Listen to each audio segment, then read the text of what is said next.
Hello viewers, Manju educational hub's class में आप सभी का स्वागत है। आज का विषय है समास। समास में हम लोग आज पार्ट 3 देखेंगे। पार्ट 3 में चौथा समास है तत्पुरुष समास।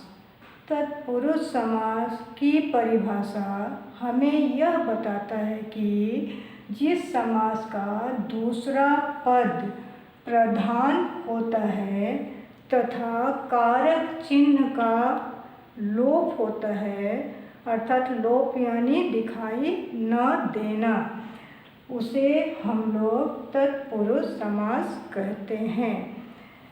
को, से, के द्वारा, के लिए, से, का, के, में, पर, ये सभी क्या है? कारक के ने चिन्ह हैं। इन चिन्हों का हम लोग डिटेल्स में अगले क्लास में पढ़ेंगे। तो जिस समास में कारक चिन्हों का लोप होता है उसे हम लोग तत्पुरुष समास कहते हैं। जैसे स्वर्गत, गत ये क्या है? दूसरा पद है और यह क्या है? प्रधान है। तो इसके बीच में क्या छुपा हुआ है? इसको जब कैसे पता चलेगा? जब हम इसे विग्रह करेंगे। इस समास का जब विग्रह करेंगे तो हमारा विग्रह बनेगा स्वर को गत, यानी को चिन्ह इसमें क्या है? छुपा हुआ है। इसी प्रकार से यश प्राप्त, प्राप्त क्या है? दूसरा पद है। यश प्राप्त का विग्रह यश को प्राप्त, यहाँ भी को चिन्ह का लोप है। मन चाहा, मन से चाहा, रोग मुक्त, क्या होगा? रोग से मुक्त। देश प्रेम, देश प्रेम का विग्रह करेंगे तो देश के लिए प्रेम। मनोरंजन स्थल का विग्रह करने से क्या बनेगा? मनोरंजन का स्थल। तो मनोरंजन यहाँ क्या है? का शब्द यहाँ चिन्ह नहीं है।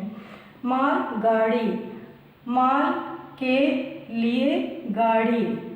सेवा मुक्त, सेवा से मुक्त।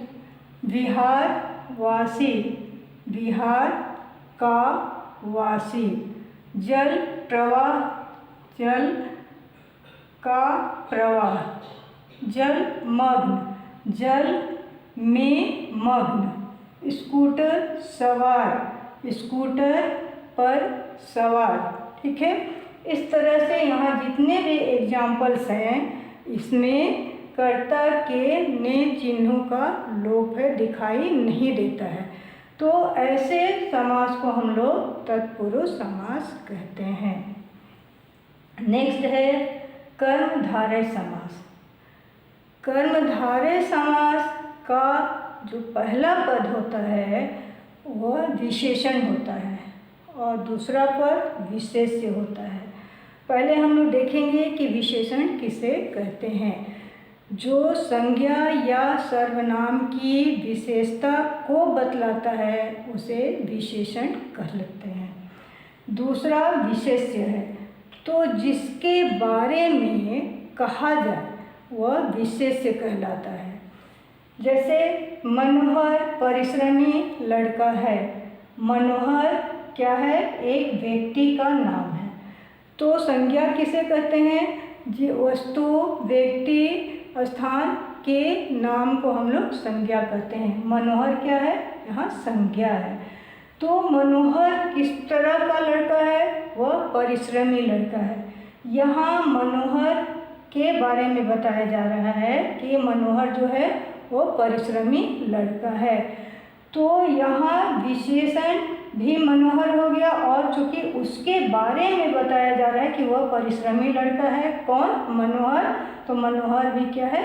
विशेष्य। जिसके बारे में बात किया जाए उसे विशेष्य कहते हैं। इसी तरह से मुझे मीठा आम पसंद है। मुझे सर्वनाम है और मुझे मीठा आम पसंद है। इसमें विशेषण क्या है? मीठा आम। मुझे मीठा आम पसंद है। फिर इसी तरह से नीलकंठ, नीला है कंठ, ठीक है। तो कंठ क्या है? ये गला, वो किस तरह का है? नीले रंग का है।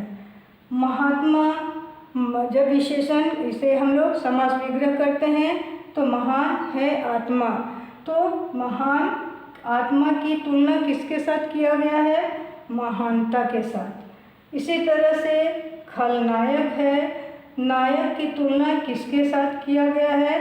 खल के साथ, ठीक है। महादेव, देव यहाँ क्या है? पद विशेष हैं, विशेषण, और उनकी तुलना किसके साथ किया गया है? उनकी महानता के साथ। तो यहाँ ये क्या हो गया? विशेष्य हो गया।